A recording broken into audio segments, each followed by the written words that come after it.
তো বন্ধুরা অবশেষে আমরা এসে পৌঁছালাম ব্রহ্মপুর। NH-59-এ ওঠার পরেই সামনে আপনারা পাহাড়ের ঝলক দেখতে পাবেন।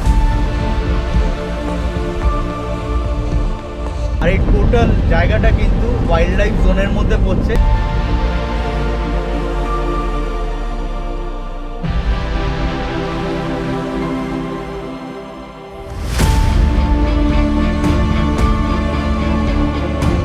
রাস্তাগুলো এতটা সিনিক যে বোঝাতে পারবো না।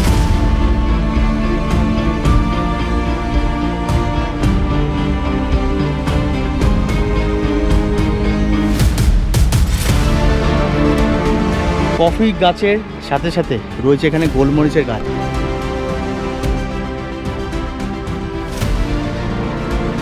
ঠান্ডা ওয়েদারে এরকম গরম পকোড়া অসাধারণ ফিলে। তবে এই ঝর্ণার পাশে পাথরের উপর বসে কিন্তু সময় কাটাতে বেশ ভালো লাগছে। 175টা সিঁড়ি নামা, 175টা সিঁড়ি ওঠা।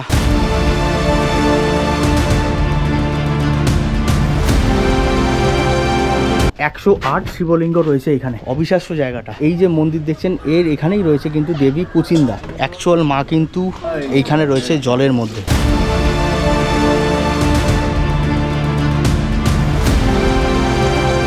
এসে পৌঁছেছি তারাতারিণী মন্দির। প্রথমবার লাইফে রোপওয়েতে উঠেছি আমি আর প্রিয়াঙ্কা। আমার একটা জিনিস খুব খারাপ লাগলো, মন্দিরে মায়ের দর্শন করার জন্য নাকি এখানে টিকিট কাটতে হবে। রাস্তা এত সুন্দর যে কিছু বলার নেই। যে পাহাড়টা দেখছেন সামনে, তো এই পাহাড়ের পেছনটাই হচ্ছে চিল্কা লেক। আমরা চিল্কার খুবই কাছাকাছি আছি। অসাধারণ লাগছে এদেরকে খাওয়াতে।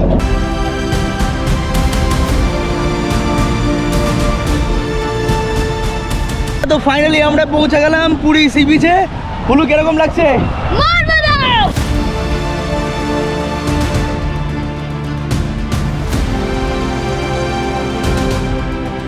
আজকে সানডে সি বিচ একদম পুরো ভরপুর। প্রিয়াঙ্কা তুই সব নেমে পড়েছে জলে, আমিও নেমে পড়েছি। কেমন লাগছে? জল প্রচুর ঠান্ডা। চলে এসছে আমাদের কাবাব। বাবুদের একটা খেয়ে দেখো কিরকম। একদম পারফেক্ট আছে। ব্লু ফ্রেশ ব্রিজ থেকে যদি গান্ধী পার্ক যান অটো করে নেবে 100 টাকা।